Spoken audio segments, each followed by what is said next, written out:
and welcome to yet another session of In Dialogue Foundation Certificate Course in Dialogue Studies 2024-2025.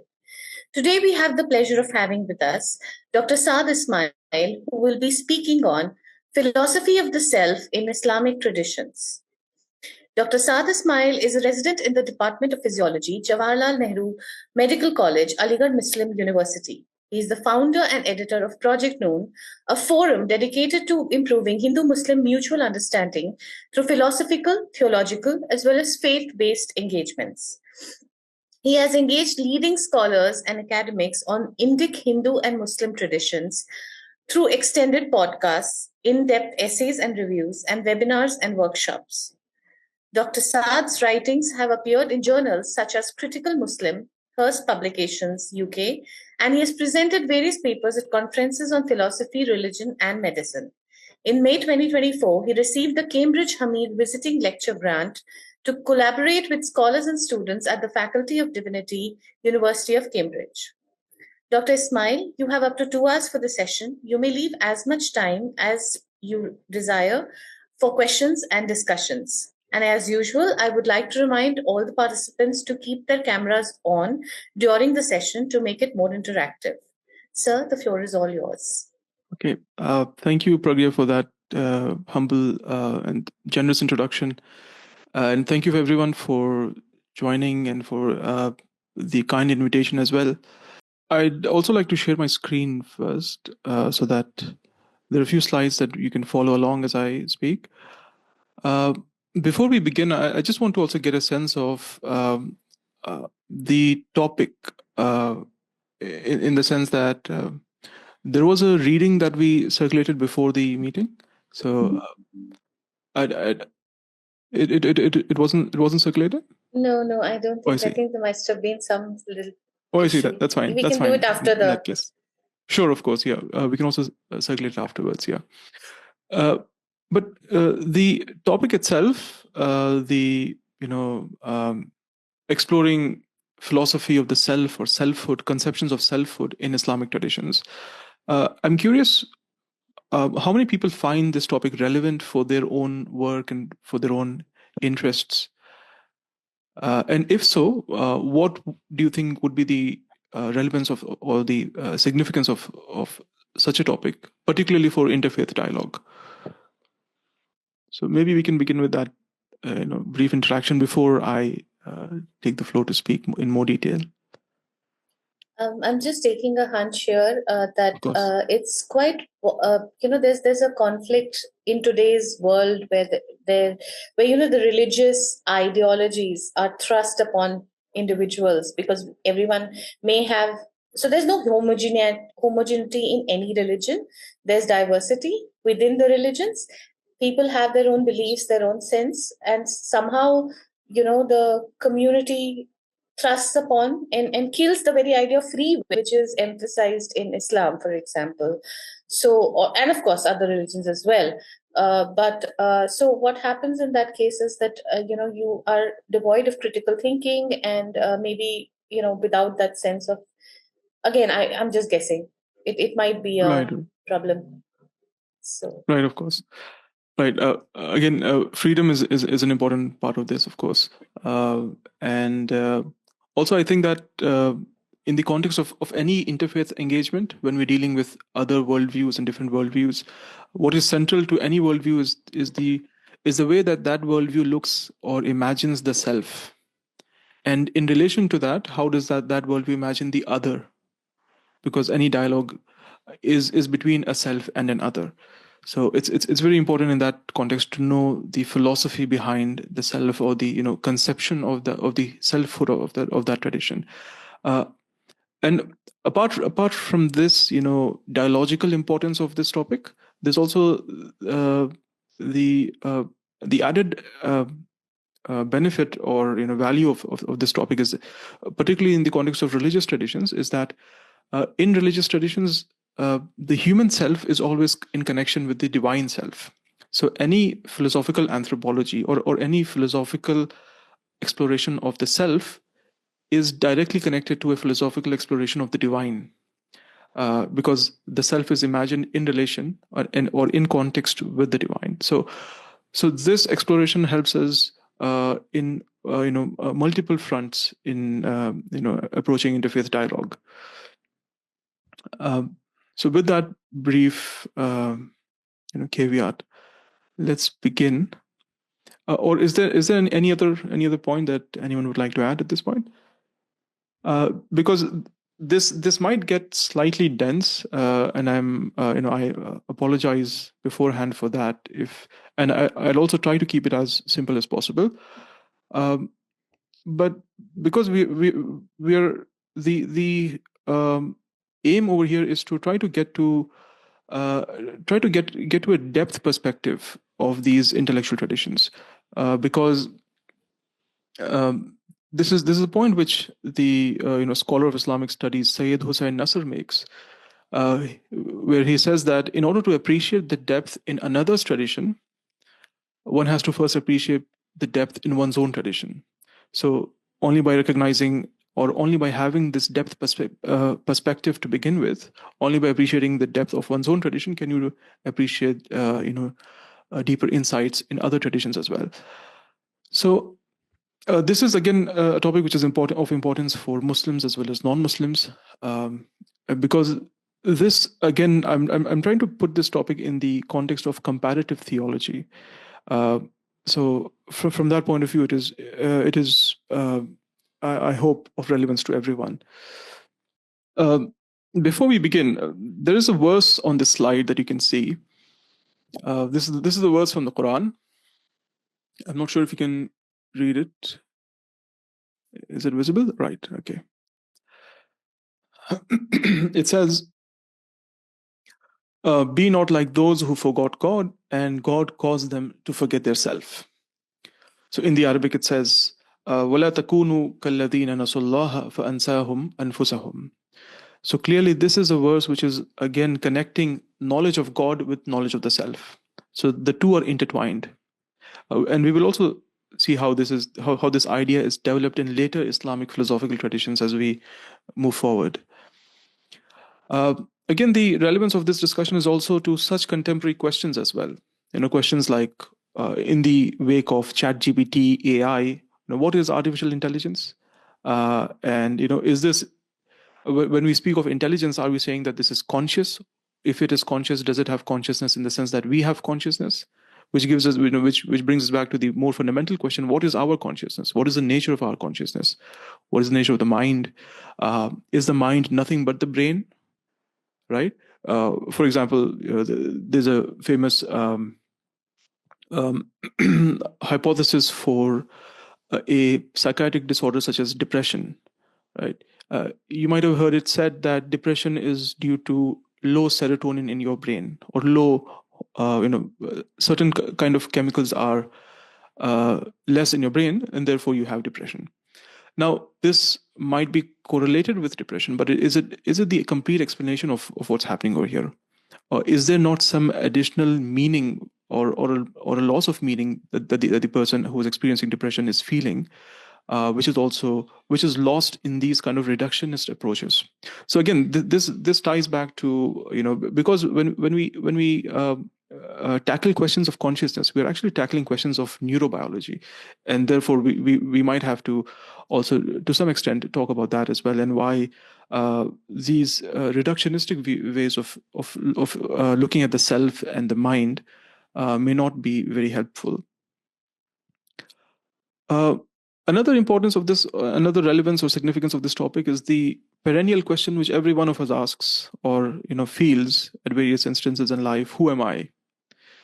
And this is also related to the popular refrain that we hear in popular culture as well: know thyself, right? So know thyself is, of course, a phrase that goes back to ancient Greece. The funny thing is that we only remember this part of the phrase, right? We're all popularly aware of this phrase called know thyself, which goes back to ancient Greek philosophers.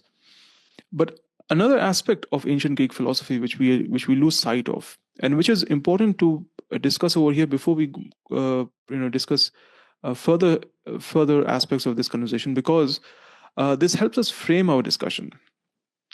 So when we are talking of philosophy, we should take note of what kind of philosophy are we talking about.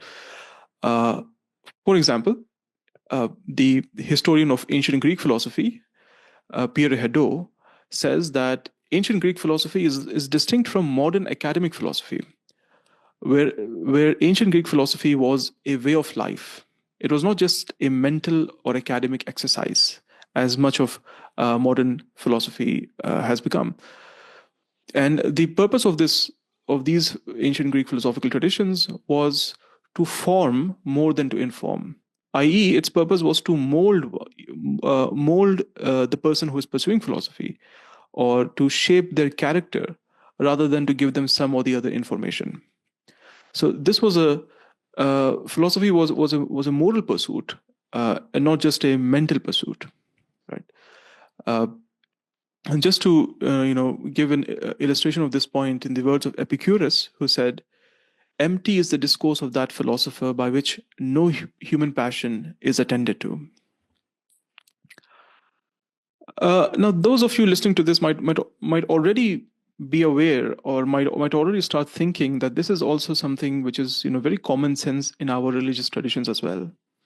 But this is the point that needs to be emphasized against, or by contrast to, modern academic styles of philosophy. Although this is something that is common sense in various religious traditions, right? For example, in various Indic or Hindu, Buddhist, Christian traditions, as well as Islamic traditions, Judeo-Christian traditions. So in some, it seems that this style of philosophy was common to much of pre-modern philosophical traditions, where philosophy was not divorced from the ethical project, and philosophy was connected. The aim of philosophy was to bring about this moral transformation. So, for example, Al-Ghazali, who is an important Muslim intellectual or philosopher, theologian, would advise beginners against dabbling in philosophy without prior preparation by working on oneself and one's vices.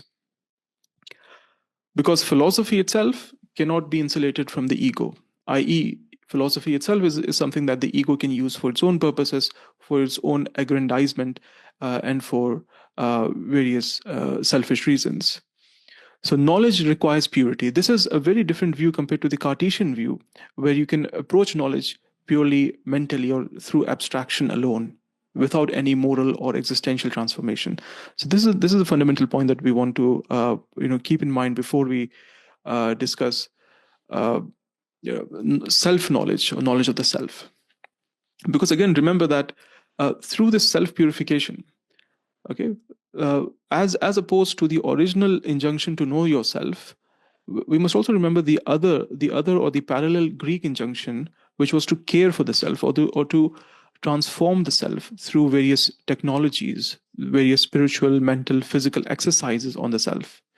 So the idea here is that although the self can attain certain knowledge, various other knowledges or various other types of knowledge remain out of your reach without that prior self-purification. The self-purification is a necessity before you can acquire higher order knowledge or higher order self-knowledge. Now, if I haven't lost you by now, let us come back to the basics. Okay, this is our outline for today. We can go through as much of it as is digestible. I'll talk about the self, the concept of the self in the Quran, which is the source text for various Islamic intellectual traditions. We'll look at certain modern views of the self, particularly in Descartes. We'll talk about the nature of self-knowledge and the pursuit of happiness as we go along. Okay. So this is actually the article, the essay that I had intended to circulate with you in advance, which is found in St. Andrew's Encyclopedia of Theology, which is available online by Muhammad Umar Farooq, who is a professor of philosophy at the University of Cincinnati. So this essay is forms the bulk of my discussion today. And this essay itself is based upon his publication released in 2021 entitled Sculpting the Self: Islam, Selfhood, and Human Flourishing.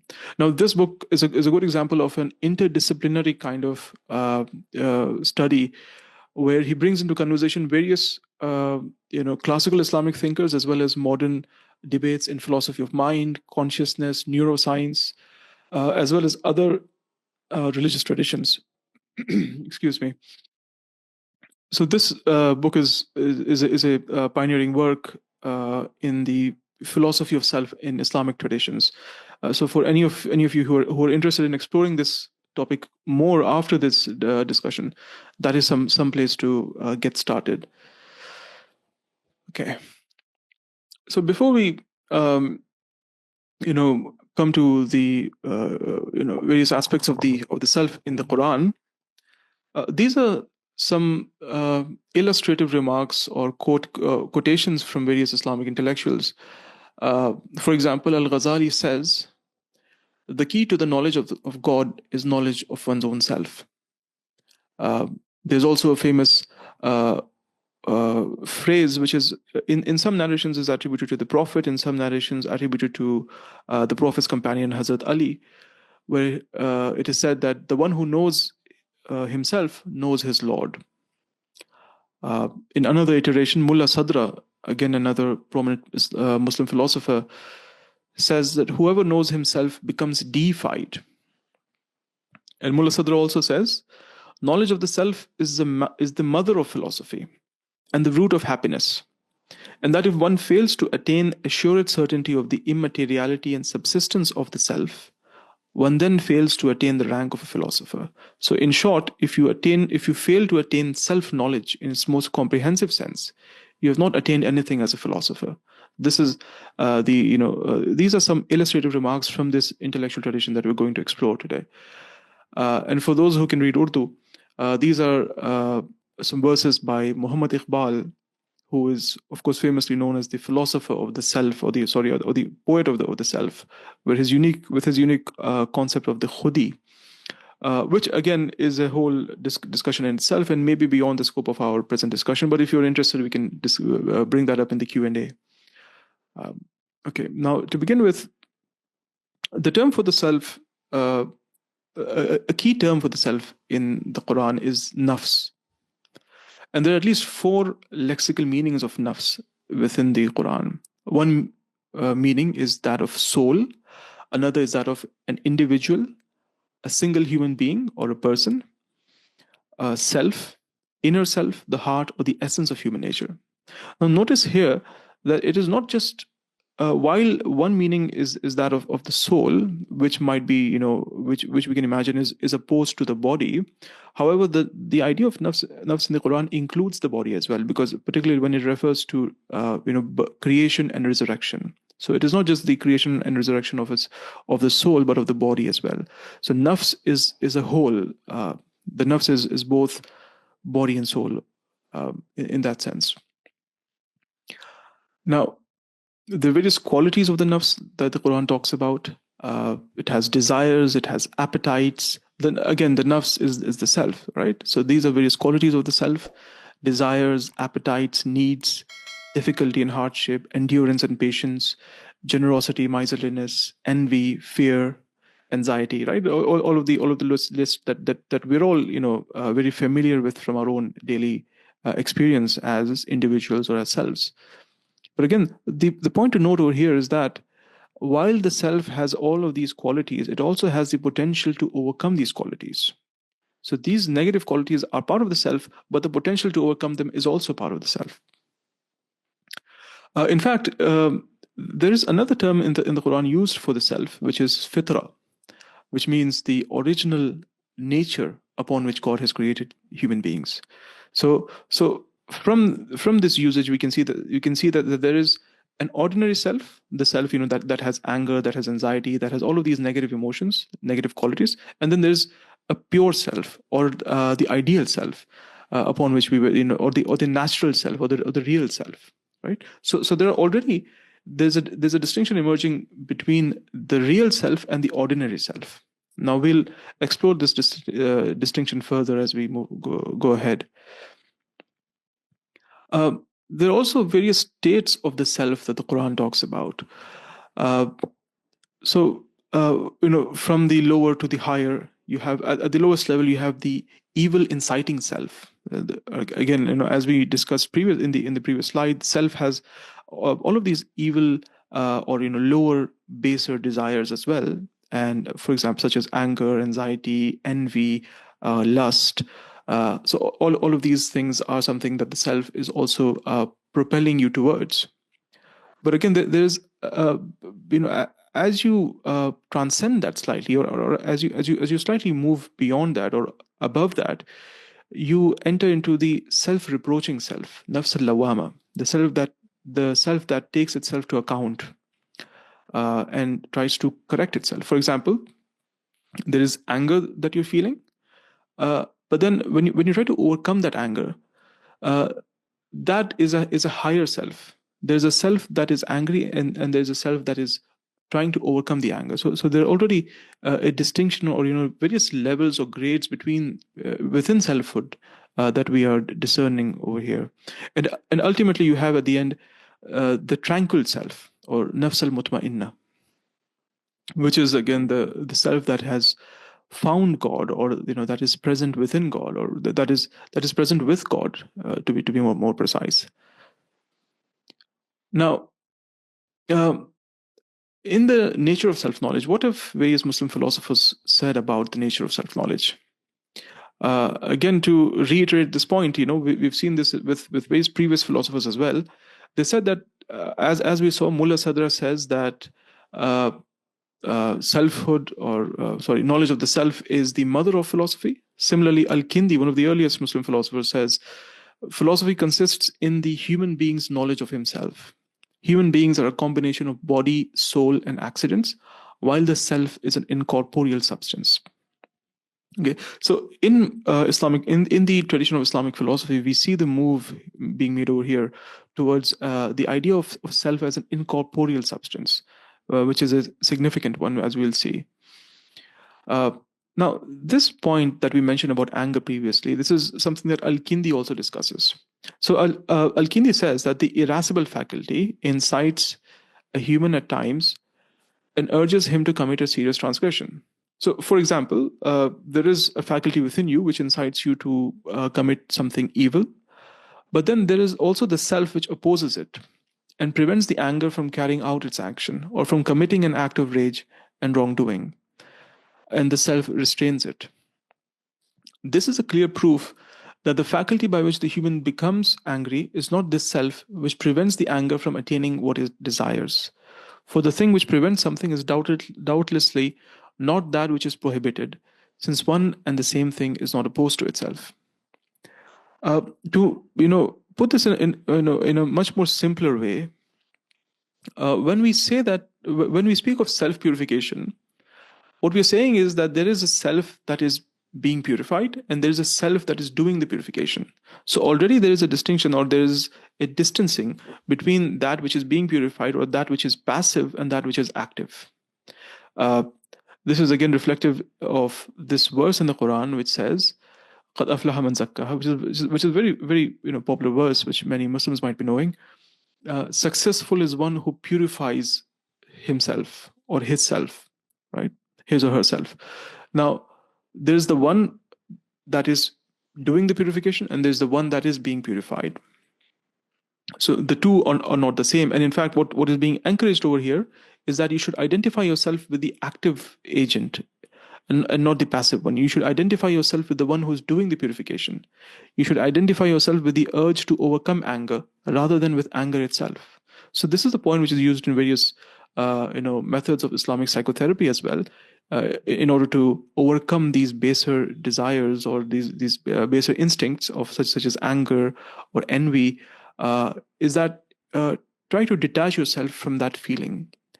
You're not the feeling, but you are the urge, or you are the higher order sensibility that is trying to overcome that feeling. No, of course, this is a very simplistic way of putting it. But for our purposes, for now, this is sufficient. Now, before we discuss, go into some more detail about the self, it's important to see how these ideas, classical Islamic ideas of selfhood, are distinct from modern, and particularly modern philosophical ideas, and going back to René Descartes, who of course famously said, "I think, therefore I am, cogito ergo sum." Now, this identification of the self with thinking or with cogitation is a fundamental error according to certain Islamic philosophers, such as Mullah Sadra, because for him, the self is not just something that is thought or that is reflectively experienced, because self-knowledge, or the fact that I know that I am me, is prior even to self-perception. Therefore, the quest for self-knowledge through thinking is bound to fail, since such performative actions already presuppose an underlying subject that makes thinking possible in the first place. I am already acquainted with myself in some pre-theoretical fashion, which is existentially identical with the very being of the reality of myself. In other words, I know myself directly through my consciousness. So even before I can think, or even before I am thinking this or that, I am already acquainted with myself. There is consciousness of objects, and there's consciousness of the self. And consciousness of the self is a prerequisite for any other consciousness of anything else. So this point is a nuance that is lost in the Cartesian view.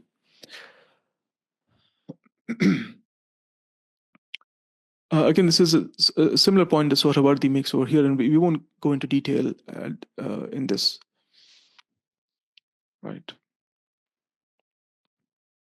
Now, an important distinction to make over here is that an important point to highlight is that when we say that, when I say I know myself, what I'm essentially saying is I know it, because what I know is a mental concept of myself, which is not the same as myself.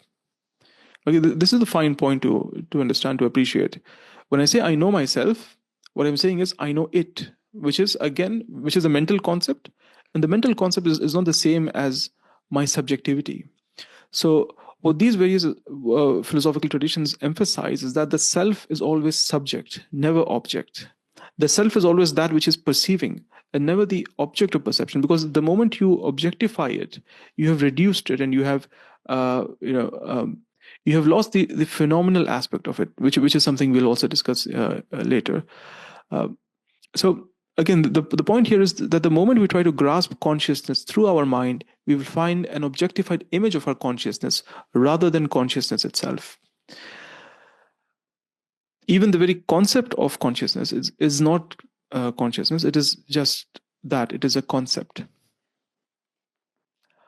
This is a point which various modern philosophers, such as Sidney Shoemaker, also makes. A good example, a good illustration of this is that Sanskrit phrase "Swayam Prakasha," which is used to refer to consciousness, where consciousness is seen like a light that is not seen as an object, but it is that which makes it possible to see all objects. Right? So this is a good analogy to understand, or to imagine the self, or imagine consciousness as light which one may not directly see, but it is that through which one sees everything else. Right. And this aspect of knowledge, or this aspect of self-knowledge, is something that is known as pre-reflective consciousness. This is the point which Avicenna makes in his discussion, where when I am conscious of an object, for example, that is consciousness of something, it always presupposes a consciousness of the self.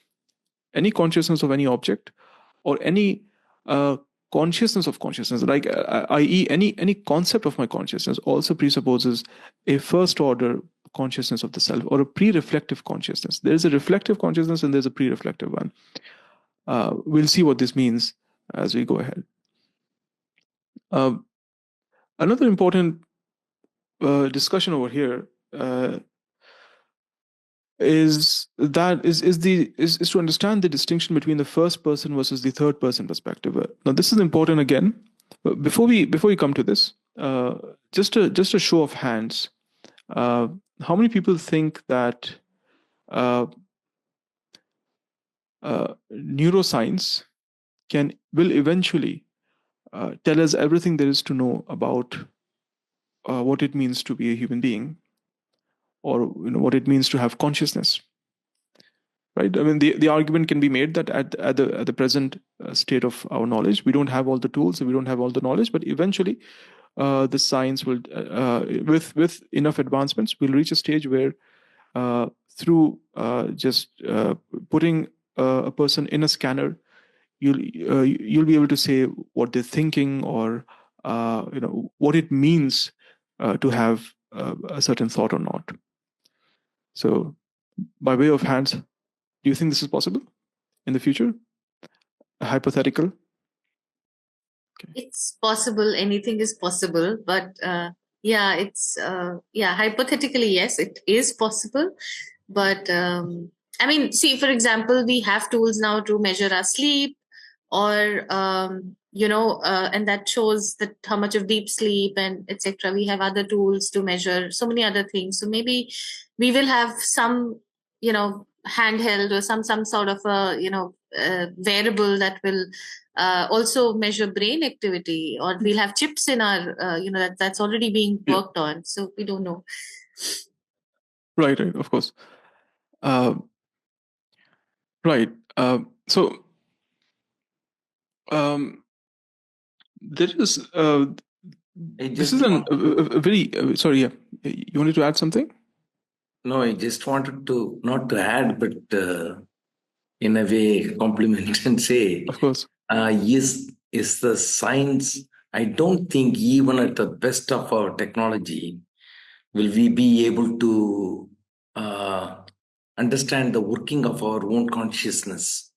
For example, Yuval Harari, with his recent understanding of consciousness, he says compassion is one of the most important component of this particular consciousness.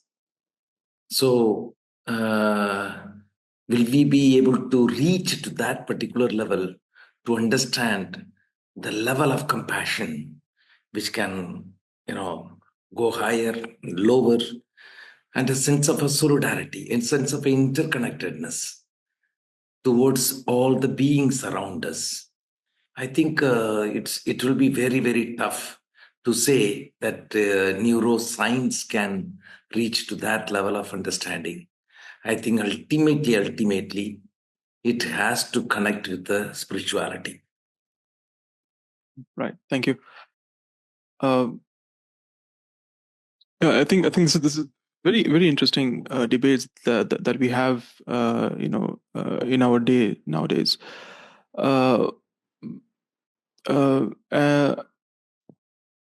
Right. So, yeah. Sorry, Jalil, you wanted to add some point? You raised your hand. Yeah, I think I am not talking about the neuroscience. I am talking about cognitive science. The neuroscience is a part of cognitive science, I think. Anyway, when I approach cognitive science itself agrees that it can only connect with the 20% of the mind.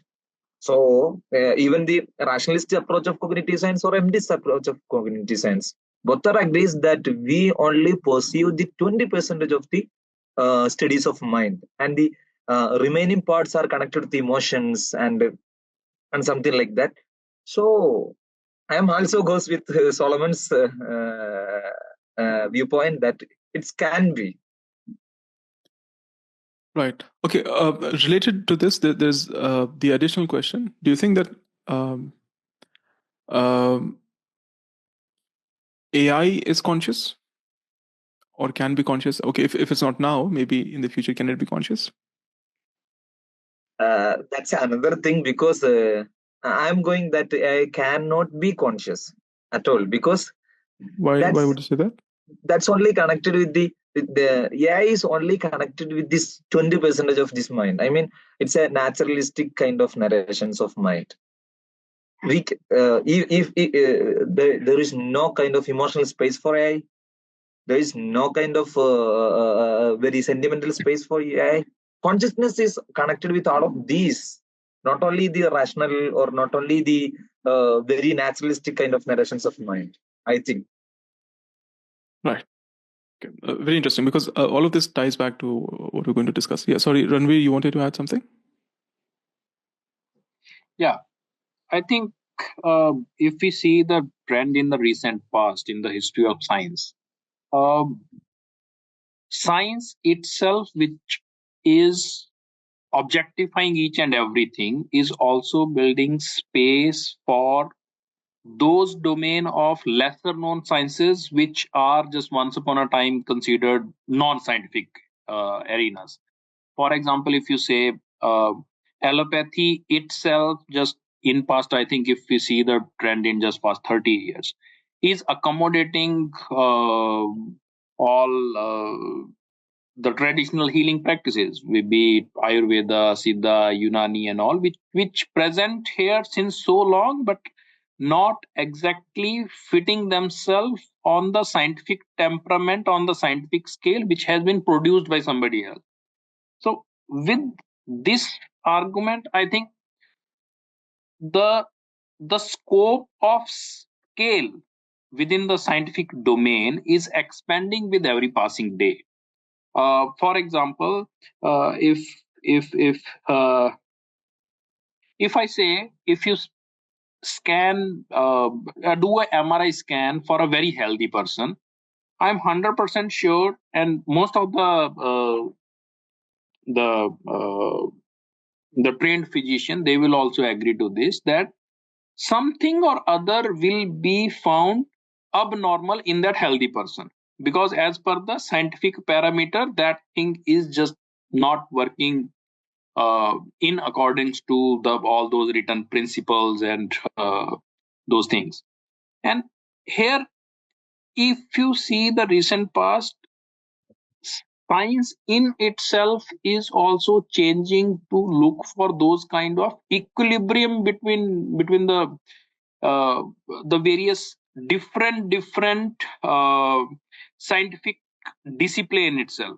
For example, if you say, if you talk about environmental science, so we are talking about ecosystem services, where we are talking so many different things are looking for some kind of equilibrium per se. If we are talking about health sciences, then different system of medicines are giving space to other system of medicines also. Now to the question which you pose, that whether it will be feasible that that science or neurosciences will able to diagnose the self itself, or to map out the self in the future. I think sooner or later it might happen, because philosophically, I think if science is somehow leading toward that subjectivity, then it is possible.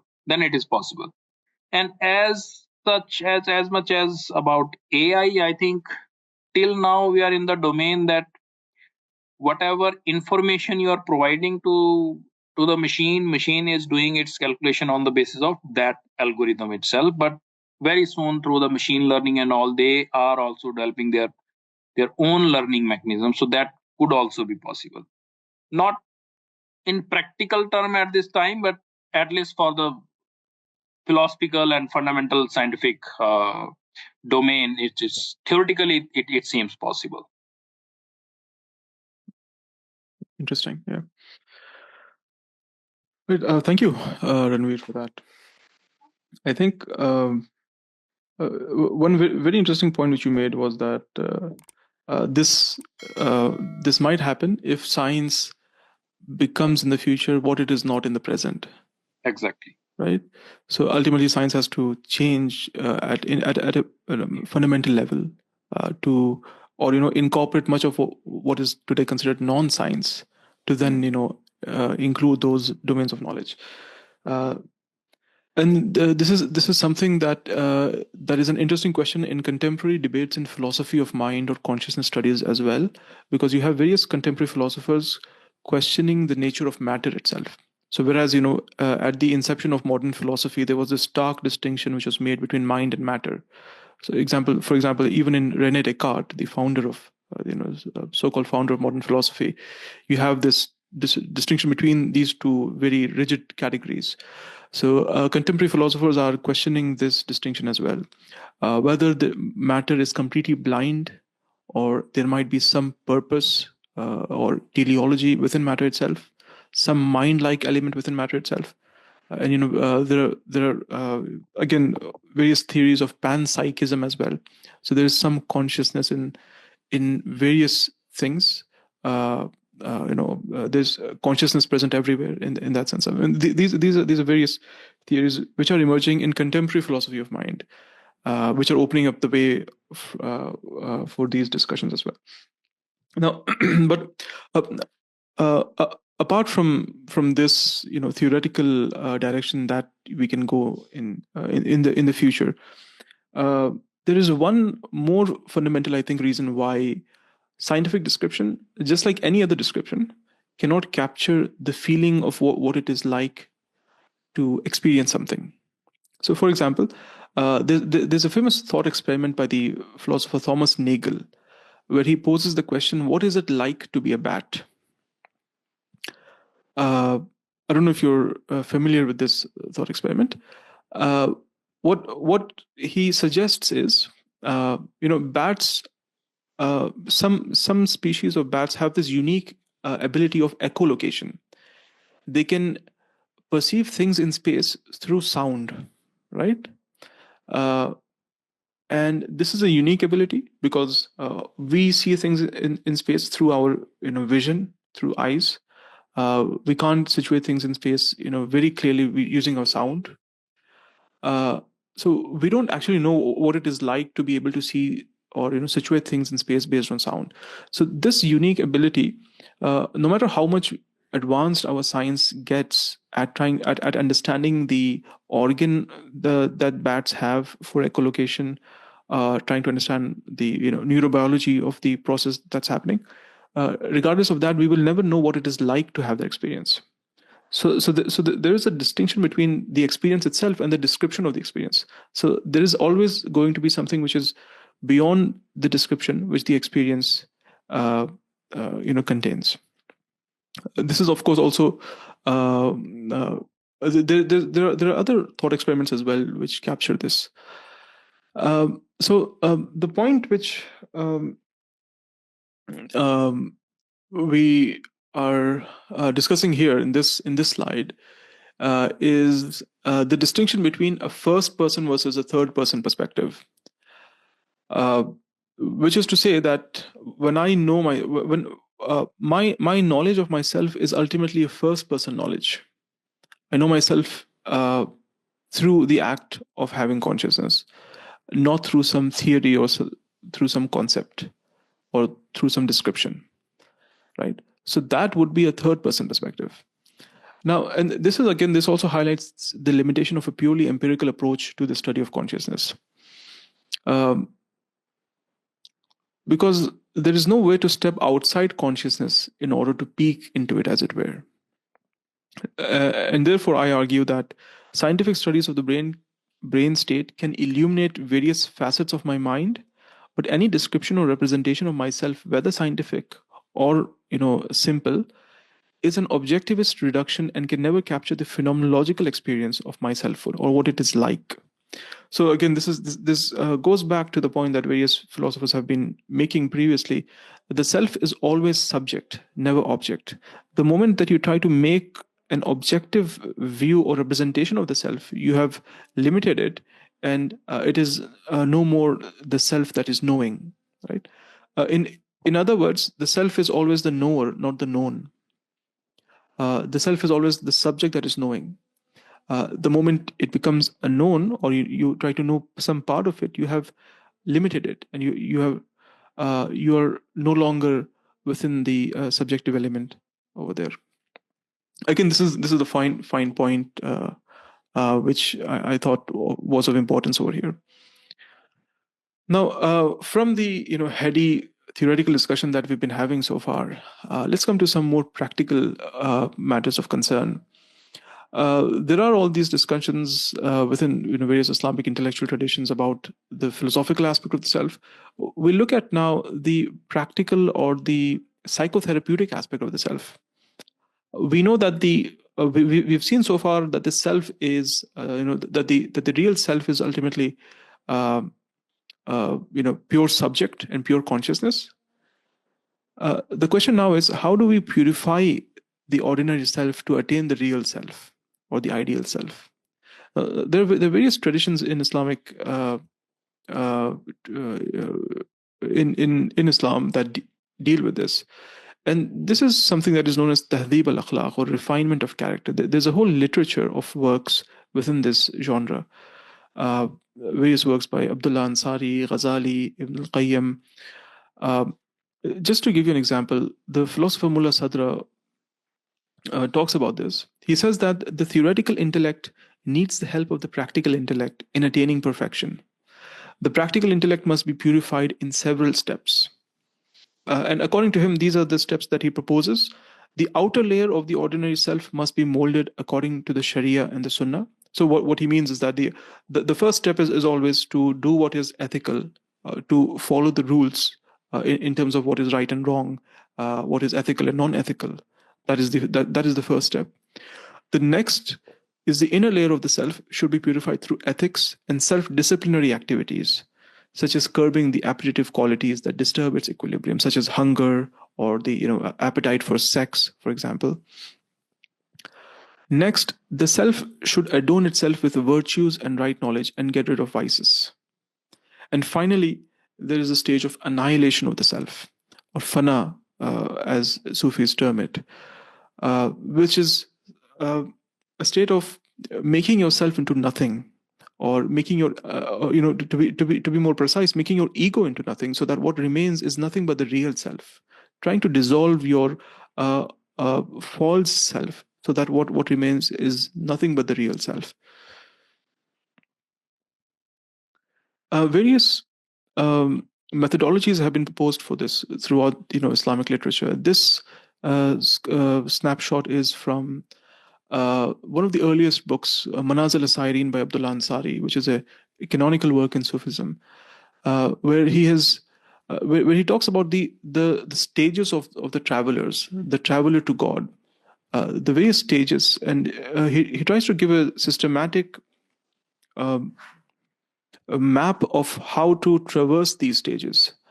So, for example, the first step you can see over here is awakening. Awakening is the first step. The second step is repentance. Third step is self-accounting. So through these, various elevations or gradations, and going higher and higher through these stages, you ultimately come closer to God and ultimately reach the stage of union, and after that of declaring oneness, at-tawheed. So this is a kind of detailed psychotherapeutic model of attaining this knowledge.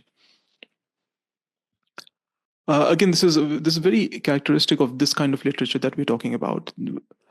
Another key book in this literature is Al-Ghazali's Alchemy of Happiness, or Kimya-e-Saadat, where he talks about self-knowledge in the beginning itself, and he says that self-knowledge is the key to God knowledge, and thus it is the true purpose of religion. And he says that there are two aspects to things. There's an outward aspect and an inner aspect. The outer aspect of the self is the body, the inner aspect is the spirit. It can only be known by means of inner vision and cannot be seen by the external eye. Your true nature lies in that internal spirit whose source is the divine presence. Everything else other than that is its follower, its army, its servant. Now we'll see what Ghazali actually means by these categories. He says that the heart is the king and the body is the kingdom. This is an analogy which Ghazali uses in his psychotherapeutic model, where he where he likens the body to a kingdom, the heart to the king, intellect being the chief minister, anger being the policeman, your carnal appetite being the tax collector, and workers are the limbs and organs. So the arrangement of these various aspects can be in two ways. You can either have the intellect supporting the heart and keeping the appetite and anger in check, or you can imprison the intellect and let appetite and anger run amok, and therefore, and ultimately affect the heart. Right. Now, this also ties to another very central aspect of these traditions, which is the teaching that human beings are created in the form of God. This is, if you recall, this is a very this is similar to a verse in the Bible, and this is also a saying attributed to the Prophet Muhammad, where he says that God created human beings in His image or form, or surah. And what various Islamic scholars have derived from this is that the purpose of the human being is to inculcate the character traits of God. So throughout this, through this ethical journey, your purpose is to inculcate the character traits of God. So, for example, if God is the most merciful, then I must have as much mercy. I must try to incorporate as much mercy as I can, and through doing this, I am approximating or coming closer to the most merciful. And similarly, if God is the most loving, then I should have love or compassion as much as I can, and through that, I am tasting something of the divine quality of love. Being created in God's image ultimately means that human nature in the final analysis defies having any fixed essence, since God cannot be defined through a specific image or form. This is a very key point. When it is said that humans are created in God's image, and when it is also known that God ultimately cannot be defined or confined to any specific form, it means that humans also have this element of freedom or lack of determination in them. So they have this potentiality in them, which is a very divine quality. So freedom is at the root of the self. Thus, originally the self is in a state of non-determination, as it is made in the form of the formless, because the absolute and infinite nature of God ultimately transcends any form. And this freedom that human beings have, this is the source of individual diversity. This is why we are all individually different. It is also the source of moral culpability, because humans have this freedom. They have the burden of responsibility. They will be held accountable on account of this freedom. And it is also the source of ethical malleability. It means that since we have this freedom, and since we have this potentiality, we have the potential to transform the self from its baser nature to a higher and more refined form, or to take the self as it is to the ideal self, from the given self to the ethical self. So this freedom makes possible the ethical and the philosophical journey that we've been talking about. Ultimately, the pinnacle of this is the idea of the perfect human, al-insan al-kamil. The scholar Ibn Arabi talks in discussing the Sufi station of maqam ila maqam, the station of no station. He says that perfection is achieved only by those who avoid defining the self or identifying it, and thus limiting it in specific ways. And the perfect human, as the mirror of the divine, reflects the countless divine names and attributes within himself or herself. Ultimately, while being reintegrated into the divine, and thus transcending any definition of oneself, one still continues to function as a given person in the everyday world. So this is in Sufi cosmology and terminology. After the stage of annihilation of the self, there is the stage of subsistence. So where you are again operating at an ordinary level, but with the realization of while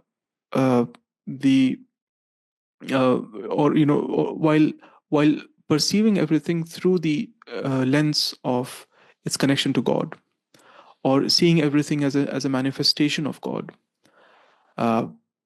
This is the difference between living an ordinary life before annihilation and after annihilation. Both are ordinary lives, but one is a transformed ordinary life, where you're able to see through or to operate in an ordinary setting with that changed or transformed perspective. Ultimately, self-knowledge in various Islamic traditions is something that is not gained simply by description or by information. It is something that has to be gained through presence or through tasting or through experience.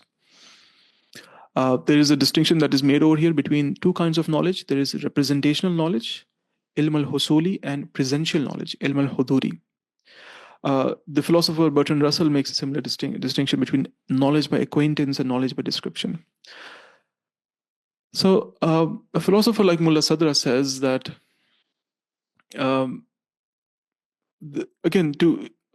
rather than reading out the whole extract, the summary again here is that there are these two kinds of knowledge. There is representational as well as presential knowledge, and one can know one and remain ignorant of the other. So you might have representational knowledge of yourself, i.e., you might have a concept of yourself while not having the actual experience of the self or experience of the real self.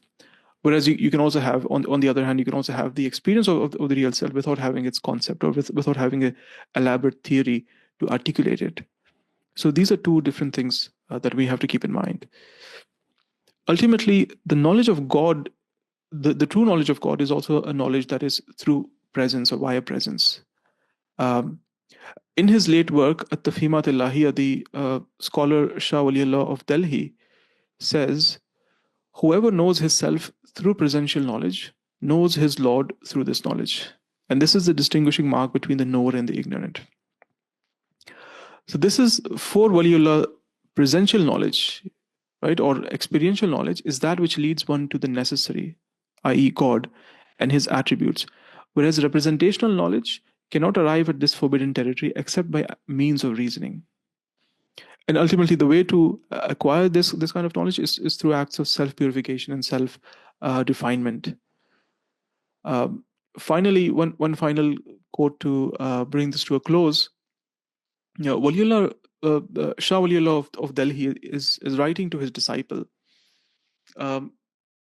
who asks him about the knowledge of God, and he says that now you're capable of understanding the transcendent matter. I have perceived it with an authentic mystical unveiling, and I am surprised that you would deny it. Surely the reason for this is that you're trying to comprehend God through representational knowledge, which is impossible since you can only know him through presential knowledge. The least you should know is that presential knowledge is pure consciousness, which is bereft of any relationality, and it is not possible to arrive at this knowledge by means of a second-order knowledge, i.e. representational knowledge. Representational knowledge fails to obtain pure consciousness as it consists of a subject and a predicate connected via a judgment. Your way around this issue would be to recognize true presential knowledge and empty your heart from the engendered form which lies at the heart of representational knowledge. This would enable you to grasp your I and to realize where it is going and what lies at its origin. So again, in summary, the point here is that knowledge of God is again something that is through dhawq, as the Sufi says, as Sufis say, through tasting or through experience. And this is ultimately the ultimate knowledge of God, and the ultimate knowledge of the self is only accessible or possible through these means. And whatever other descriptive knowledge that you might have, non-experiential knowledge that you might have, doesn't represent this reality as it is completely. One or two final points over here before we close. When we talk about the self is a name that is also attributed to God in the Quran. I, or the self, is something that is also attributed to God. Whereas, but with the caveat that God is the non-delimited self, or the self with no real other. Whereas we are individuated selves. We have a self and an other. God is the self without any other. And there's also a very significant verse in the Quran which says, which speaks of God breathing his soul or his spirit into human beings, into the human being. In the Arabic says, وَنَفَخْتُ فِيهِ مِنْ رُوحِي, I breathed my spirit into him. So through this, we get the sense that the divine I lies at the deepest core of one's selfhood, which is beyond words, yet attainable through self-annihilation. So Sufis tie this to another verse in the Quran, which says that everything will perish except the essence or the face of God. So in the context of self-purification, what this means is when you annihilate or when you negate your false self, anything when that has been completely annihilated, whatever remains is nothing but the real, i.e., God or the true self. This insight is something that various Sufi thinkers have emphasized, have spoken about. For example, Bayezid Bistami says, "My I is not the human I. Since my I is he, I am, he is he." Now, again, very clearly, he is not referring to the empirical self, which is conditioned by human situatedness in a given socio-political context. He is not talking about the ahankara, to speak in terms of Hindu theology. He's not talking about ahankara, but he's talking about the Atman. He's referring to the ultimate stage of spiritual realization in which the human I realizes its essential identity with the divine I through a process of spiritual transformation. Similarly, he also says, "I shed myself as a snake sheds its skin. Then I looked at myself, and behold, I was he," referring to God. So when you shed yourself, your empirical self or your psychological self, what remains is nothing but pure consciousness or pure or the real self that underlies our ordinary psychological existence. Now the self is again another dimension of the self, which we won't get into detail over here, but just briefly, is that self is also a social self in various Islamic traditions. This goes back to Aristotle's description of man as a political animal, i.e., an animal that organizes itself in societies.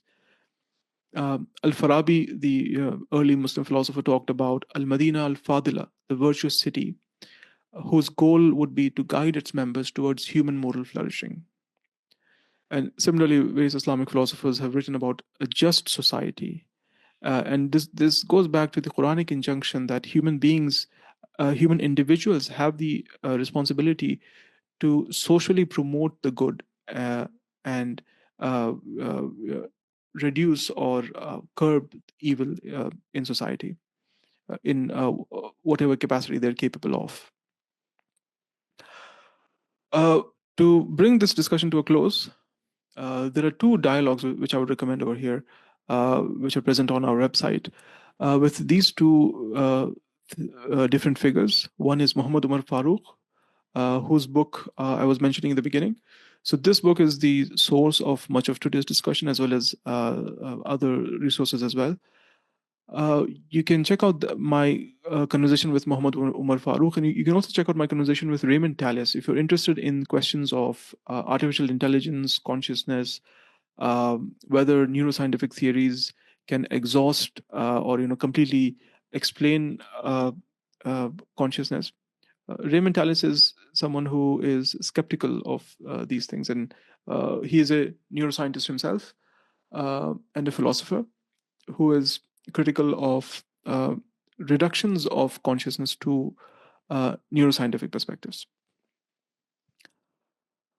Again, the significance of all of this for me at Project Noon is that the importance of this discussion for interreligious dialogue, and in particular Hindu-Muslim dialogue, is very significant, because when we're exploring comparative theologies, we must also explore comparative anthropologies or comparative perspectives of the self. Because again, as I said in the beginning, the self is deeply interlinked with the divine, or the human self is linked with the divine self. And this is a very famous very famous passage from the Kena Upanishad, which highlights this dimension of selfhood that we've been trying to discuss today. And I'll only tease this by just putting this passage here without getting into any other discussion about it. But just to say that this is a very, very interesting or very significant bridge to discussions in a comparative context when we try to make between Islamic conceptions of selfhood and Hindu conceptions of selfhood, of both human self and divine self. So just to read this out as a close, the Kena Upanishad says, speaking of this reality, it is that which one cannot grasp with one's mind, but it is that by which they say the mind itself is grasped. Know that that alone is Brahman, and not what they hear meditate, which one cannot see with one's sight, by which one sees the sight itself. Know that that alone is Brahman, and not what they hear meditate, which one cannot hear with one's hearing, by which hearing itself is heard. Know that that alone is Brahman, and not what they hear meditate. Thank you. So any questions at this point, or any comments so far? Thank you, Dr. Ismail. I think there were some things that, resonated with respect to Hinduism because, that concept of which is talked about Tawheed, like union with the divine. And, that concept is very strong in Hinduism, that, we need to behave in a certain way, that we purify ourselves to a limit, that we are able to, vibrate at the same frequency as the divine. And that's when we sort of merge like a river going into an ocean. So that I think one is, and the second comment that I will probably make is the fact that you talked about the qualities of God, that humans are created so that they become closer to God. This is something which another speaker of ours always talks about, Basit Jamal. I don't know if you know him. So he has always emphasized this, that there's this little anecdote he says a tailor's assistant or tailor's servant will always be a tailor himself. So when we say that, or let's say, a scamster's assistant will always be a scamster. So if we say that we are servants of God, then we need to sort of emulate him. Or for that matter, if we say we follow Jesus, then we have to be as wide-hearted as Jesus was when forgiving people who actually harmed him. So that's the aspiration, and we need to. Of course, it's difficult. We have our own human challenges. And like you said, again, in Hinduism, we also have that concept that, remove your ego, remove yourself. And you, even in Buddhism, that, you remove whatever is associated with you externally. If you want to find, we call it, you remove what is, you remove the anitya to find the nitya, which is the forever. So those were my comments. So any other comments? I'd be happy to hear your views on some of this discussion today. Hi, Dr. Saad. This is Dr. Purvi. So I think the scientific aspect of, we've studied the theory of id, ego, superego also, correlates with the this Swayam Prakash or consciousness of self, or finding what's true for ourselves. I think you'd agree with that. Yeah, right. In fact, there is also a parallel that some thinkers have tried to make between various states of the self in the Quran with id, ego, and superego, because again, I don't see that as an exact parallel, because there are many differences as well. But the initial discussion that I was making between the self that incites towards evil, for example, being one layer, the other layer being the self-reproaching self, Right. or the self that is taking itself to account. That is another level, and at the highest level is the self at peace, which again doesn't correspond to the superego, but it is something that is Yeah, but I'd still agree that, for me personally, I've realized in my stages of life, like, I'd had a lot of control over my impulses. So I'd had my superego very, I don't know, people said it's not easy to attain that stage where you'd have control over your instinctual desires. But I had a pretty good one. And I thought that many people would share that thing, that having attained that stage where not really the materialistic aspects matter to you. I'd Right. say that for me, I think that draws a parallel. Right. Yeah. So we have Solomon. Thank you. I would like to know the Islamic tradition, does it give you a leeway to understand the real self from within wherever you are, whatever the life you have undertaken? Or should we, in order to know the real self, do we have to leave this ordinariness of our life? It's something like, should I negate this world in order to know my real self, to have a understanding, or I can also live here and now? If that is the case, how do we understand the change of the self according to the socio-economic political condition of each state, each country, there are two aspects of this particular question is, should I have to leave this world? Is it a world negating understanding of self, or is it world affirming? Right. And how does it, the whole condition of socio-economic conditions of the people, in fact, affect the whole concept of self? Does Quran actually relate to the living conditions of the people? Very interesting and very powerful questions. I don't know if I can do justice to them, but briefly, I would say that if you look at the example of the Prophet Muhammad himself, you find a very world-affirming picture. In fact, one of the criticisms that has been made against, by Orientalist scholars, for example, writing in 19th and 20th centuries about the Prophet, was that he was too worldly to be a spiritual person. So this is the extreme of criticisms that you find. But world affirmation is a part of it, and in Islam's self-perception, I would say that Islam tries to see itself as a path of moderation.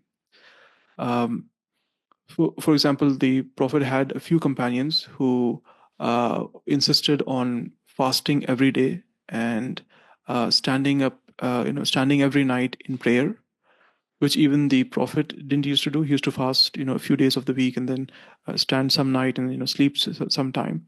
When he came to hear of this, he reprimanded them on this point and said that this is not my way.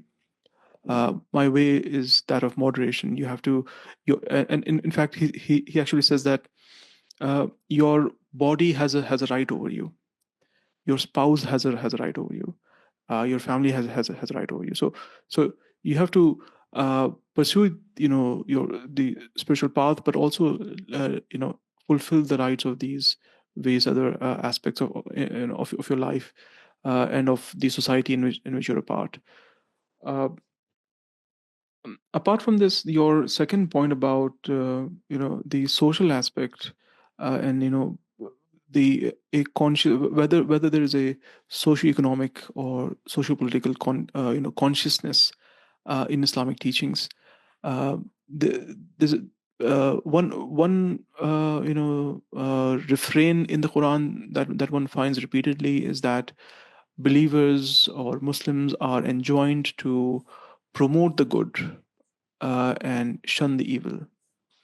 Okay, so again, this is understood in a broad sense, in that, in fact, the word in Arabic over there, Amr bil Maruf and Nahi anil Munkar, this is the Arabic word. Maruf means something that is universally recognized as good.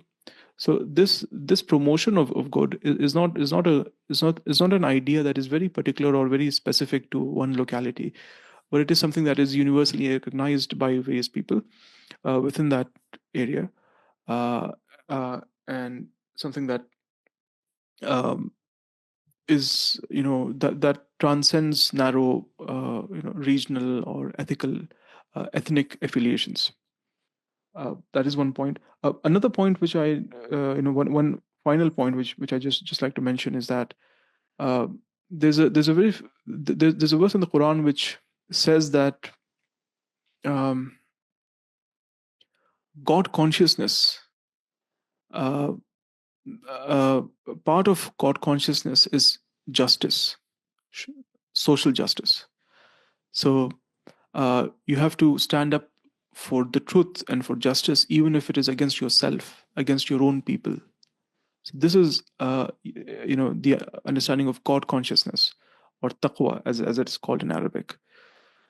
So these are two things that come to mind initially. So while being in this world itself, I can realize my ideal self. Yeah, yes, indeed, of course. In fact, I'd say that the vast majority of, Islamic spiritual traditions, in particular, I'm talking about Sufi traditions. These are you have various kinds of Sufi traditions. For example, you have various yogas within Hindu traditions as well. There's the path of bhakti yoga, there's the path of jnana yoga, the path of karma yoga. Again, these are not watertight categories, and people who are doing one thing can also be doing the other thing. But there are different paths for different sensibilities of people. So similarly, I'd say that in Islamic traditions you have different paths for different sensibilities in general. While saying that, the predominant path that it seems people take is that of a very engaged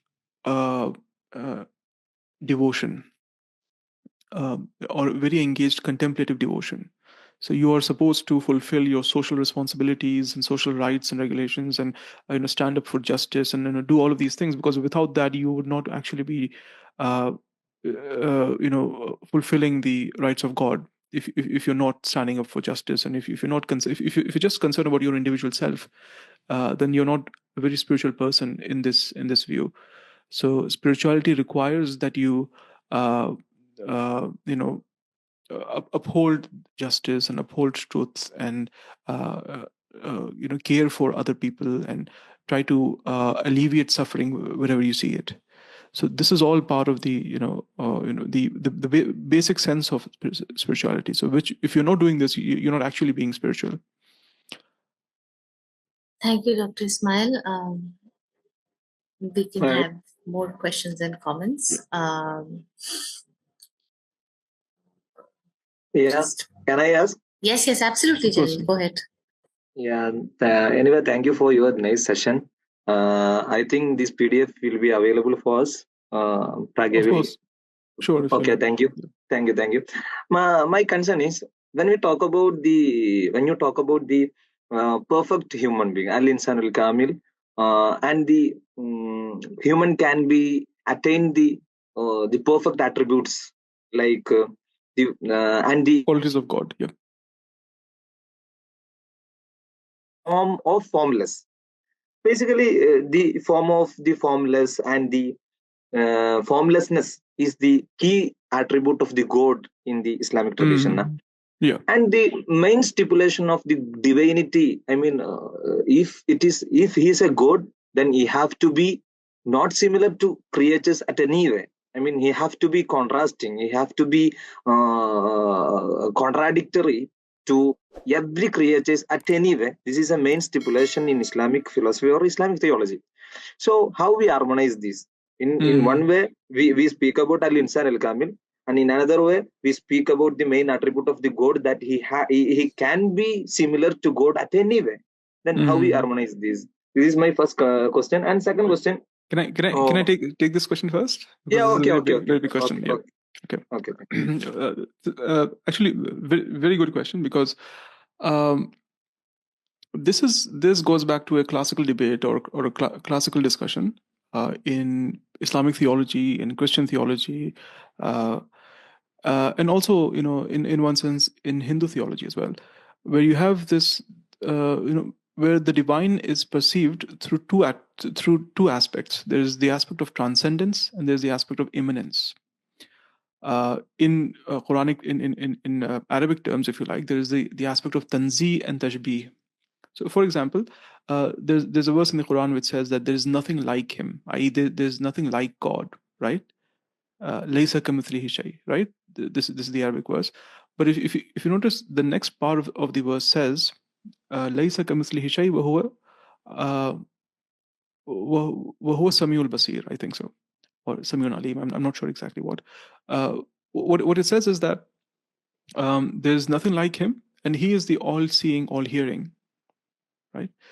So there are these two poles, or these two perspectives are contained within this single verse itself.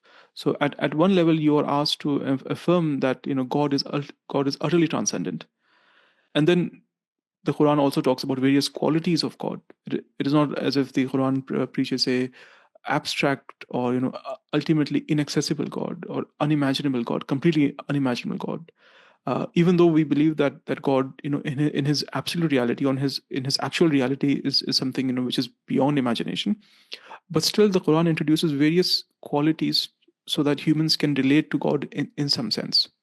And these will be qualities which humans are familiar with through their experience. So, for example, hearing is a very human experience. Not all species can hear, or hear in the sense that we hear. Similarly, seeing is also a human experience. Knowledge is also a human experience. So this is something which various scholars have hinted towards and said that by the Quran's choice of using human qualities, somewhat human qualities to refer to God, by using an anthropomorphism of God, it is indicating or signifying that man is theomorphic. The anthropomorphism of God signifies the theomorphism of man, i.e., the fact that the Quran uses all of these qualities to refer to God, which are seemingly human qualities, means that there's something divine within the human. This is one interpretation of that. Again, just one final point on this is that if you go back to Imam Ghazali's book, Imam Ghazali is a very central, non-controversial Islamic theologian, right? He has a book by the title of Mishkat al-Anwar, the niche of lights, in which he talks about these concepts. And he says that all creation has two faces. One face is directed towards God, and the other face is towards itself. So in respect of the face toward God, things can be said to be existing. In respect to their face toward themselves, they are actually non-existent. They have no reality itself. So their reality is through the ultimate reality, which is God's reality. So this is how he balances these two things. Our consciousness, in the context of today's discussion, we can say that our consciousness, in itself, in its essence, is illusory, or is false consciousness. I mean, if you talk about the ahankara.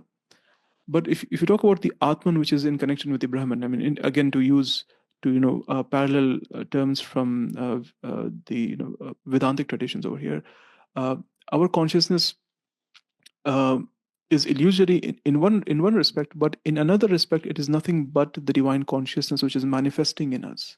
Because without that, we would not have an independent consciousness apart from the divine. So this is the perspective that these traditions maintain. Yeah, thank you, sir. And my next question is connected with the self in Hinduism or Indian philosophy. The self can be similar to the Brahman, and it is the main objective to be lived. I mean, the rebirth is just dependent upon the realization of the self and etc. So, in Islamic philosophy, can we say the self? There is a binary of soul and body, and body is a just created thing, and soul is can be existed before the body itself. So alamul arwah and alamul amsar. So can we say the ideas of, I mean, the ideal world of Plato, it's just similar to the binary of the self and non-self in Islamic philosophy? Can we make a kind of comparison between the self and non-self and soul and body in Islamic philosophy? Right. I think this is slightly tricky because if you go back to the source text, to the Quran itself, in one place the Quran talks about the self as soul, but in other places it also talks about the self as a whole, comprised of both the soul and the body. So this is the the Quranic idea that you're getting. And later in later intellectual traditions, in for example the Kalam tradition, you have a very materialistic vision of the soul. So the body is very central to them. Whereas in the philosophical tradition, the falsafa and of tasawwuf as well, of Sufism, you have a move towards this incorporeal idea of the self. The self doesn't require or the body in that sense. But again, I think more fundamentally, the question for me would be that the very idea of body in these classical thinkers would be very different compared to what we imagine the body to be. So, for example, we are imagining body to be a very materialistic kind of thing, which is entirely divorced from mind-like things or idea, or as you termed, Plato's idealistic realm of ideas. For these classical thinkers, the body and matter itself is but a modulation of mind or idea. So it is not completely divorced from mind, even though mind is the primary substance. And again, life, body, and consciousness, all of these things are interrelated. For example, Al-Kindi says that life is the soul of the body, right? Sorry, and I mean, life is necessary for the body, and consciousness is necessary for life, and all of these things are always interrelated. You can't have one without the other, something to that effect. But again, this is something which is debatable in Islamic traditions, and you have various schools of thought on this. So you have some schools which are more closer towards a more materialistic and embodied idea of selfhood, whereas you have some traditions which are completely closer to a pure idealist visions of the self. So you have both of these perspectives. Thank you. And the one more question, the last is, I read in the last month, I think, there is a comparison between the Christian genuine self and the Muslim genuine self, between the Kierkegaard and the Muhammad Iqbal. Okay. So, in terms of the comparison between the Christian genuine self and Muslim genuine self, can we make it a very relevant topic in terms of the interfaith dialogue and etc.? Between what? Sorry, I didn't catch that last point.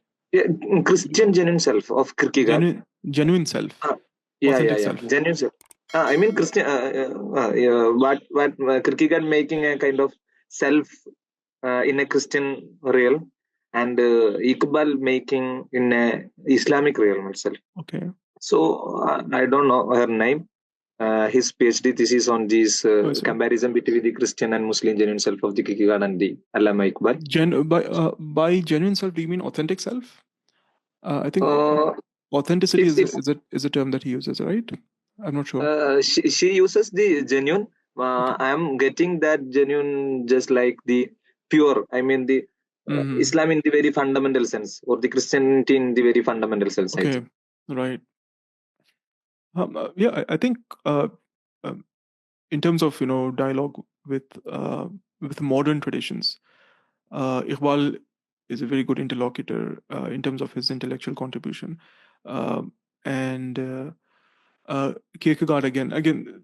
There are some parallels between Kierkegaard and Iqbal in this respect that when Kierkegaard talks about authenticity, Iqbal, again, this is also a very important virtue in Iqbal, that whatever belief you come to should not be based on pure blind imitation, uh, or just going with the crowd, but you should have your own individuality, uh, which is and you should have a strong will, uh, which drives your individuality. And ultimately, for Iqbal has a unique fusion of a Nietzschean will to power, for example, with a very Sufi idea of uh, becoming godlike. So ultimately, for Iqbal, whereas for other thinkers, for classical Sufi thinkers, the way to God is through complete annihilation of the self. For Iqbal, the way to God is through self-empowerment, or self-empowerment in the more truer sense of empowering the real aspects of the self, and not the false aspects of the self. So uh, again, there's a very very famous verse from Iqbal which says that खुदी को कर बुलंद इतना, of course, कि हर तकदीर से पहले खुदा बंदे से खुद पूछे बता तेरी रजा क्या है. So the idea is that through this self-emboldenment or self-empowering, and ultimately what he means by this self-empowerment is not the empowerment of the false or the negative self, but of the real self or the virtuous self. So ultimately, through self-refinement, you should reach a stage at which your will becomes God's will. Is what he's saying in that. Okay. Rishikanta, Ijaz, Yasin, Zishana, Ranbir, Samir, Vikash, anyone have any? I have a question. Yes, go ahead. Yes, sir. There is Sufi practice of fana, that annihilation of ego. How do such practice redefine selfhood in relation to Tawheed, that divine unity, we can say? Right. Can you maybe clarify that a little bit? I mean, is there any aspect in which you would say that it is going against Tawheed or contravening Tawheed? Then I can maybe address that point. No, I just want to Basically. understand that how it redefines selfhood. Okay. I would say that, I mean, basically, Tawheed is the basic idea of divine unicity, right? Of divine oneness. And this is, of course, going back to the kalima, the basic kalima, or the profession of faith of Islam, La ilaha illallah, meaning there's no God but God. Or again, Islamic tradition teaches us that there are various names of God apart from Allah, right? There are 99 names, as it were. For example, Al-Wadud, the loving, is one name. Ar-Rahman is one name. The merciful is one name. So ultimately, what this formula gives us, this kalima gives us, is a blueprint to understand Tawheed. So when what La ilaha illallah can also mean La Rahman illa Rahman, meaning that there is no merciful except the merciful, right? Or there's no loving except the loving. There's no one loving except the loving. What this means is ultimately one of the names of God in these 99 names is Al-Haq, which means the reality. And this is how various Islamic intellectual traditions have interpreted this. There is no reality but the reality, meaning that there is no at an ultimate level, everything that exists is nothingness, or is in an intermediate state between nothingness and pure existence, and only God has pure existence. God. Therefore, one of the names of God in various Islamic philosophical traditions is wujud, or wajib al-wujud, the necessary existence, because everything else has contingent existence or has a derived existence, is not self-existing in itself. Therefore, I mean, connecting this to your point about fana, this is a tawhidic point in the sense that when you follow this path of there is no reality but the reality, or there is ultimately that when you apply it to yourself, my ordinary self or my psychological self, my everyday self, is not my real self. It is an illusory thing. And again, going back to that verse in the Quran which says that everything upon it is perishing. Kullu man alayha fan wa yabqa wajhu rabbik. And what remains is nothing but the essence of your Lord. So the word fana is used in this verse, fan, which means that which gives us an indication that through this act of self-annihilation, whatever remains, of course, when I try to get rid of my ego, I don't cease to exist after that point, right? I still exist. So that existence, that egoless existence, is as close as I can get to a divine existence. Whatever remains apart, after subtracting my ego from myself, is the divine self. So, in that sense, the fana is connected to tawhid. Yeah. Thank you. Yes, Sullivan, please go ahead. If nobody is asking, Yeah, of course. let's say I would like to ask one question, not a question, but a sort of a clarification. In the Christian tradition, a basic tenet is the self being sinful, a sinful self. And therefore, I need God as a savior. And that will be the starting point for me to have a relationship with the divine. And through Jesus, I move on. I understand in the Islamic tradition, we don't have that concept of savior.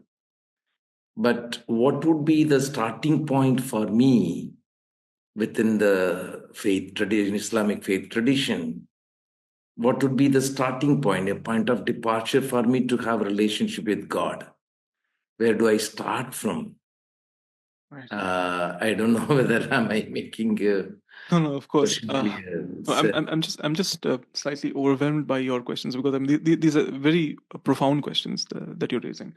But again, trying to give a very limited answer to this very very big question that you've raised. I think I'll go back to one saying by Hazrat Ali, who was a companion of the Prophet, who said that about the message of the Quran. He says that the entire Quran is contained in the first chapter of the Quran, which is the Fatiha, and the entire Fatiha is contained in the first verse of the chapter, which is Bismillahir Rahmanir Rahim, which means in the name of God, with the name of God, the most merciful. And he says that the whole of this Bismillah is also contained in the first letter, which is the Arabic letter Ba, B, right? So what that letter means is with. So it begins with the name of God, right? This is how it begins. So that means with. And Hazrat Ali says that within this Ba is contained the whole Quran.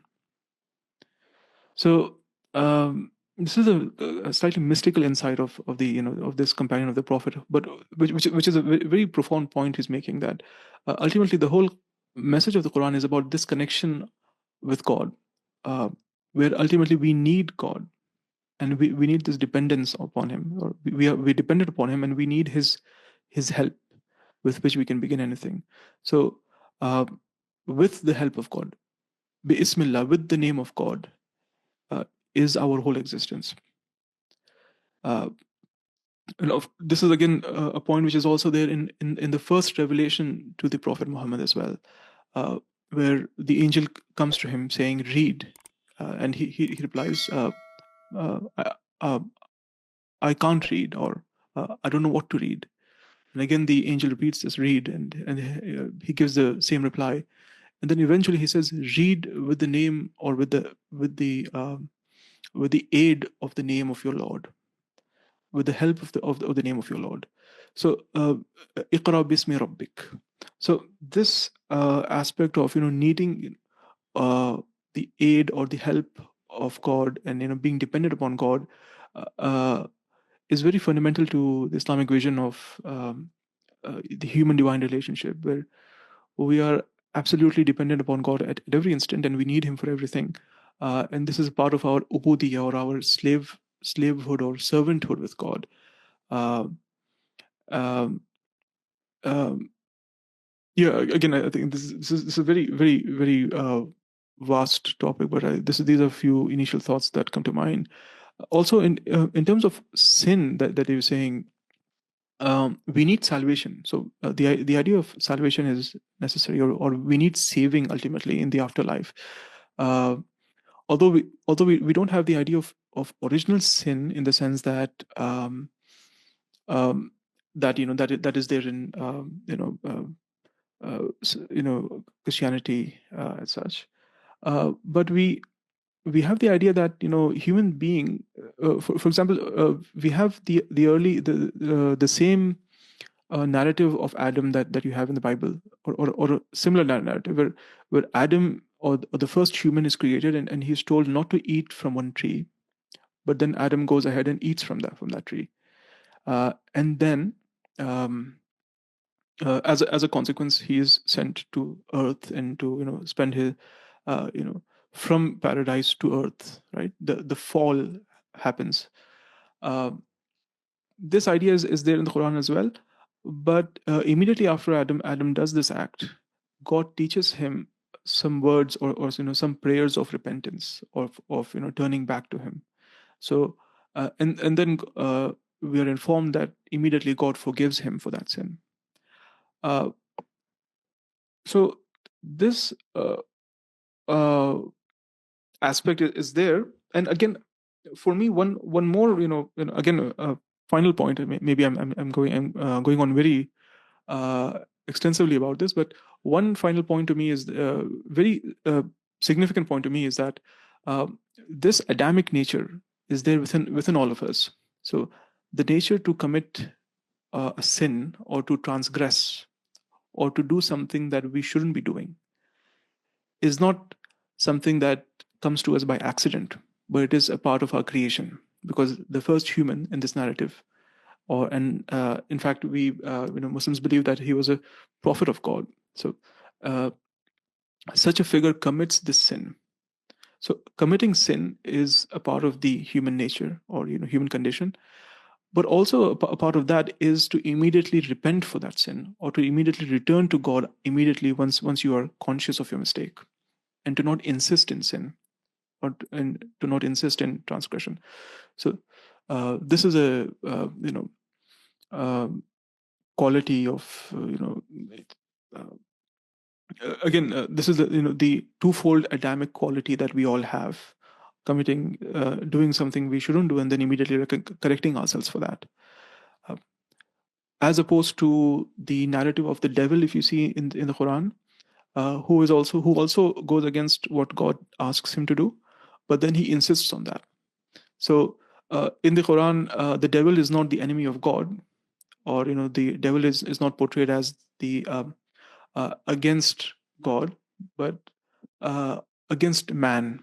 So the devil is the enemy of man, and the main difference between both of their attitudes was that whereas Adam recognized his mistake and corrected it, the devil persisted in his mistake and justified it. So making a mistake is not the actual mistake, but insisting in your mistake is the major mistake, and not correcting it and not recognizing it. Thank you. Solomon, I just wanted to mention there was this one slide where Dr. Ismail had mentioned the path, the 40-pointer path. So the second point in that had repentance. I remember I didn't see the whole thing, but the initial I was going through. So what you mentioned about not being penance, so that's also, so that's the second point. There's awakening that yes, I've done sins or whatever, or just awakening of generally of knowing that I am not in the same paradigm, in the same virtues that qualities that the divine or God has, and then sort of repentance. So that's point two. Yeah, so I was interested actually to know where do we start with the starting of our relationship with God. Therefore, I asked. I understand the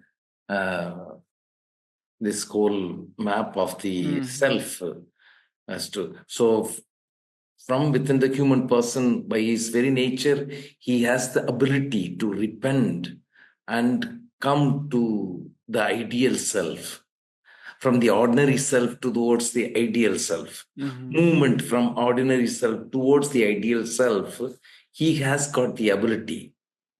But with the dependence on the qualities of God, in a way, relating with the qualities of God, the movement is sort of, speeded up or things like that, I think. Yeah. And I think, of course, one additional element is that although each human being has the potential to make this journey from the ordinary self to the ideal self, it is, of course, made easier if you have the help of revelation and prophets who come and remind people and direct them and instruct them on doing and give that divine guidance to you. So although by default everyone has it within themselves to attain that highest state or that highest ethical and spiritual perfection, but that passage can be made easier if you follow divine revelation. Thank you very much. Thank you. The way you come across, narrate self, you have really embodied what you have been saying. Actually, the philosophy is ultimately transforming oneself. I think your way, I think this is way of communicating is very divine. Thank you. Thank you for your kind comments. Thank you. Dr. Saad, just I want to know something. It's not a question.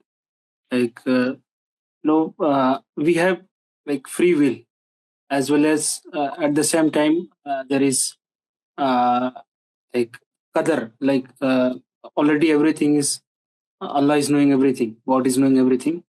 So how like both is like it's little bit contradictory, I can say, but how is like both coming together and shaping who we are, like self, you can say.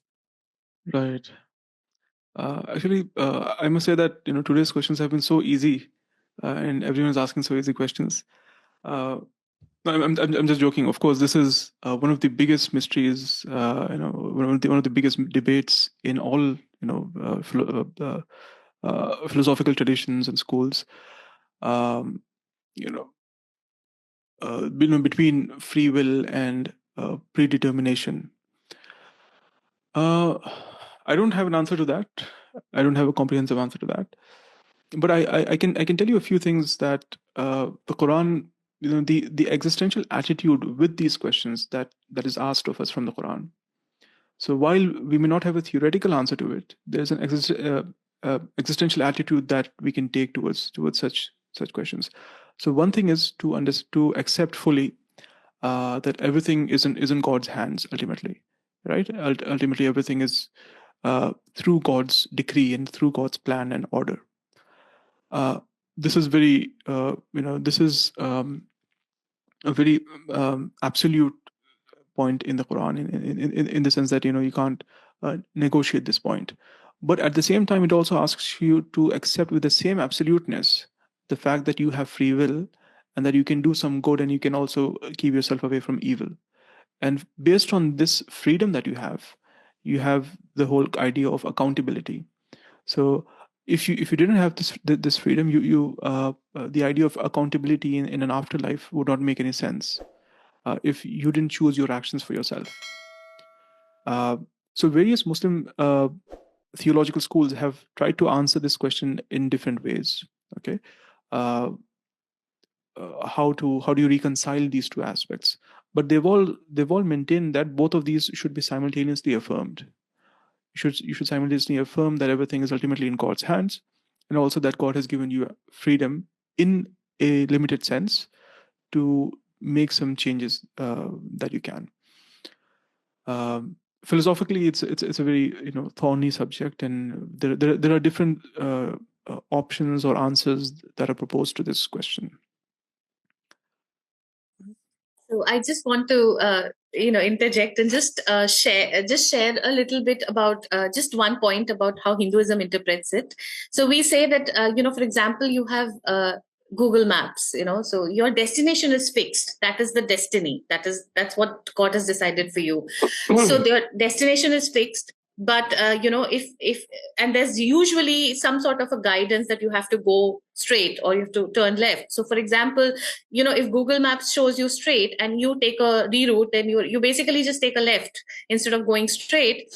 Then instead of so like Google Maps will never say you're on the wrong path. It will just reroute you. So this might be a longer way, but it will reroute you back. So that is your free will, which decides how long, difficult, easy your path is based on which turns you take. So that is the free will, but your destination, you will end up in the same what has been decided for you at the by the divine. So just wanted to share this little anecdote for how it's interpreted in Hinduism. Right. So we close to the end. In case anybody doesn't have any last comments or questions, this is the time. Hello. Yes, it does.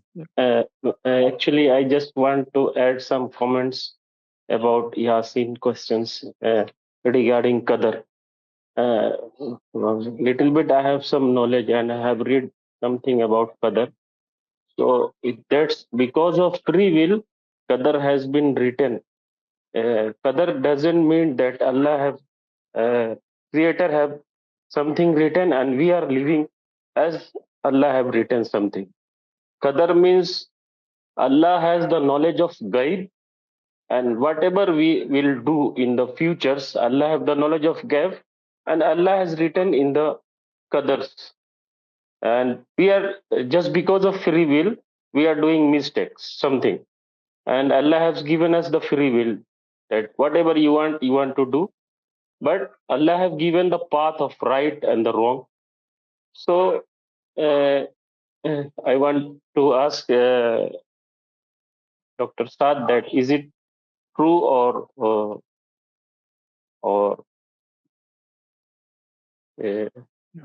just sorry, can you just repeat your last point? Sorry, I didn't get that.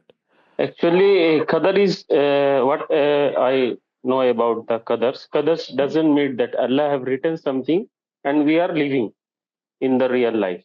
Qadar means whatever we are doing, Allah knows the knowledge of Ghaib. He has the knowledge of Ghaib. And he knows the futures, that what the human is going to do in the futures, and Allah has written in the form of Qadar. So is it right or wrong? Right. I think this is a very interesting point because some philosophers or theologians make this point that God has knowledge of all things in pre-eternity. So even before we do anything, God has knowledge of what we will do. But that knowledge is not the cause of our action. The cause is our own free will. So we are choosing that thing. But God, in His infinite knowledge, has knowledge of everything. So He also has knowledge of what we are going to decide. So they make a distinction between knowledge and causation. So I am right. So this is one minor point I think that your point reflects. Another dimension, just one final extra dimension that can be added to this discussion is that from a Sufi point of view, free will and destiny can also be reconciled, or can also be understood. I mean, if not completely reconciled, they can be understood in the sense that from our point of view, from the human, again, remember that existence, belongs only to God, or God is the only reality, or the only absolute reality, and our reality is contingent reality, dependent reality, illusory reality, even in one sense, right? So from that point of view, there are two faces that, again, if you recall, Imam Ghazali talks about two faces of everything. Everything in creation has two faces: one face towards the creator and one face towards itself. So the face towards the creator derives from the creator, that existence, and within itself it has no existence or no essence. Now, if you keep these 2 points of view in mind, so there are 2 points of view from which this question can be approached. From the point of view of our face toward ourselves, or the creation in itself, we have free will. Human beings have free will, and they should act accordingly. So they are empowered to act according to what is right, and keep away from what is wrong. But from God's point of view, or from the ultimate or reality point of view, everything is nothing but God's action, right? So these are 2 points of view that can be simultaneously kept in mind. So from our point of view, we are the agents of action. From God's point of view, and from the ultimate reality point of view, nothing exists except through his existence, right? Nothing exists, nothing has reality except through God's reality. So everything indirectly is in God, or through God. So from that point of view, it is God's action. Right? Okay. Ijaz, was that enough for you? Did you get your answer? Yes, I got that. Okay, Thank you. okay, great.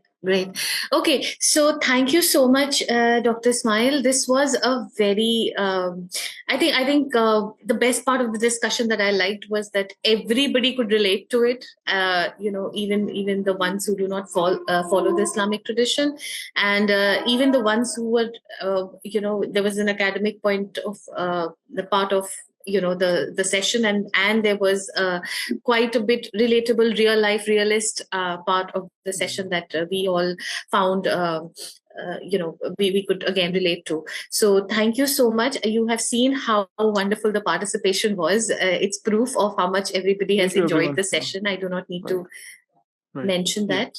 Yeah.